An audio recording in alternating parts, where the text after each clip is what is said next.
명태균 씨의 어떤 뭐 사기 전과 이런 얘기를 하기 때문에 그거 좀 짚어보고 가겠습니다.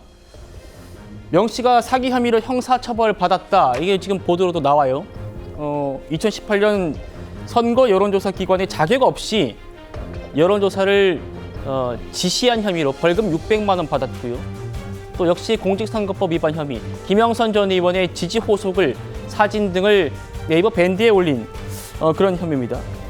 이때는 이제 선거권이 박탈돼서 선거운동을 할 수 없는 상태였는데도 불구하고 재차했기 때문에 좀 다시 한번 기소가 됐던 거고요. 2016년에는 사기 혐의입니다.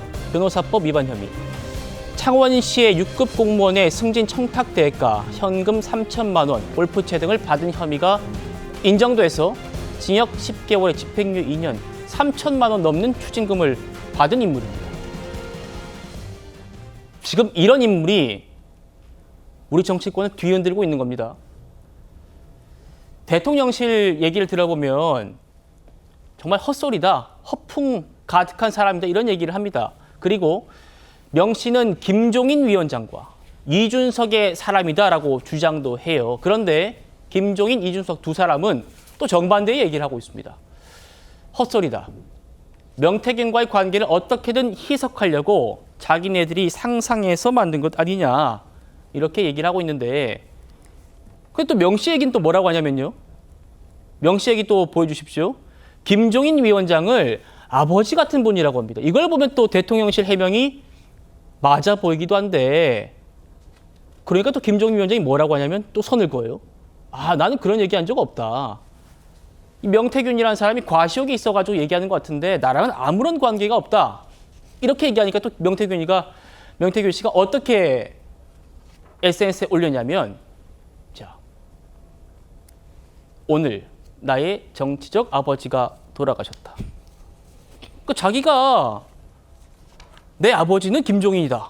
이런데 김종인 위원장이 나는 당신 같은 아들 둔 적 없어 라고 하니까 오늘 나의 정치적 아버지가 돌아가셨다. 이렇게 글을 또 어제 올렸어요. 신초 의원님, 네. 무슨 상황입니까 이거는?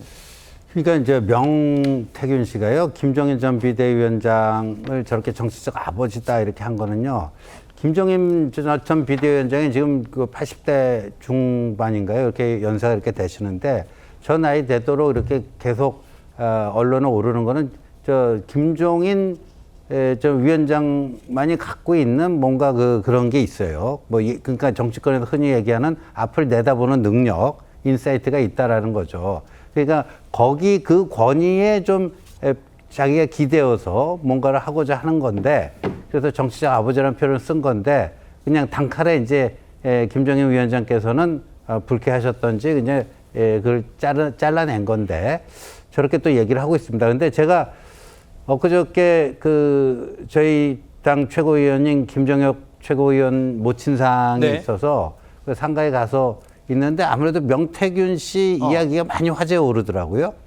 근데 저는 명태균 씨를 한 번도 본 적이 없는데, 그 얘기를 나눴던 사람들 중에는 명태균 씨 본 사람들이 여러 명 있었어요. 그랬었어요? 근데 그 명태균 씨에 대한 평가가 확연하게 두 부류로 갈렸습니다. 예. 한 부류는 좀 예지력이 있는 사람이다. 예지력이 있는 사람이다. 앞을 좀 내다본다. 뭐 이렇게 긍정평가라는 사람이 있었는가 하면요. 아이고, 한 30분 얘기해 보니까 사짜 냄새가 풀풀 나더라. 사기꾼 냄새가 풀풀 나더라.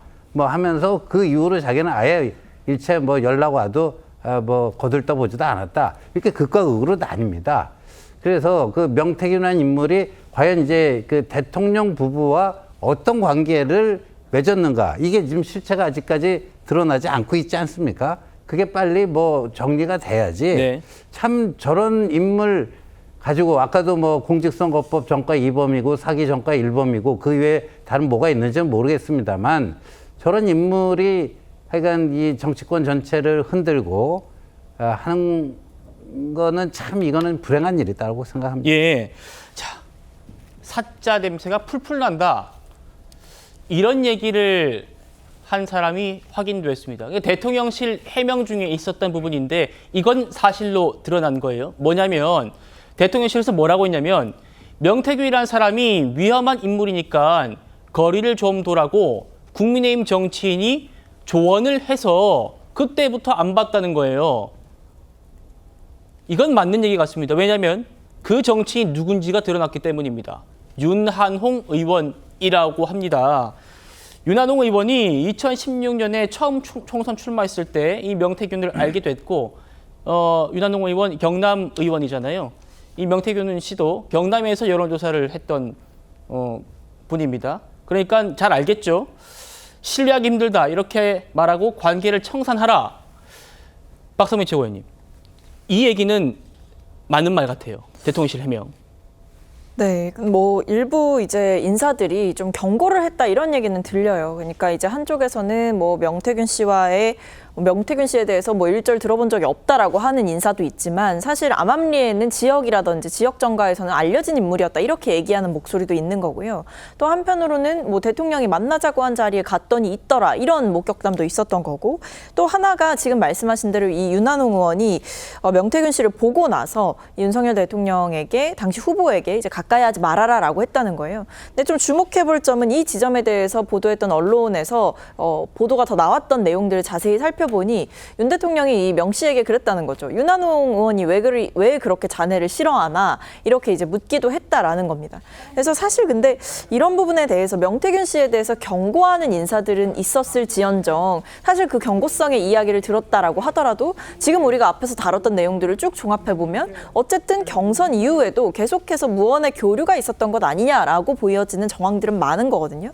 그렇기 때문에 이게 아무리 주위에서 그분은 좀 가까이 하지 않는 것이 좋다라는 어떤 직원들이 있었다라고 할지라도 상당히 많은 부분을 어쨌든 의지하거나 조언을 구하거나 뭐 여론조사든 정치적인 조언이든 여러 면에서 명태균 씨에게 의지했을 가능성도 배제할 수 없는 것은 분명한 사실이다라고 보입니다. 예. 앞에 대통령실의 해명이 좀 어설프기 때문에 또는 사실과 다르기 때문에 지적을 많이 받는다라는 이야기도 했는데 전 주목해볼 부분은 네. 대통령과의 연락이 끊겼다라고 이야기를 하는 것은 대통령실에서 얘기를 했지만 김건희 여사와 이 명 씨가 주고받은 연락이 있었는지 없었는지 혹은 관계가 어땠는지에 대해서는 대통령실에서 지금 아직까지 명확하게 밝히는 게 없기 때문에 이 부분도 여전히 의혹의 불씨를 커지게 만들고 있다라고 생각합니다. 알겠습니다.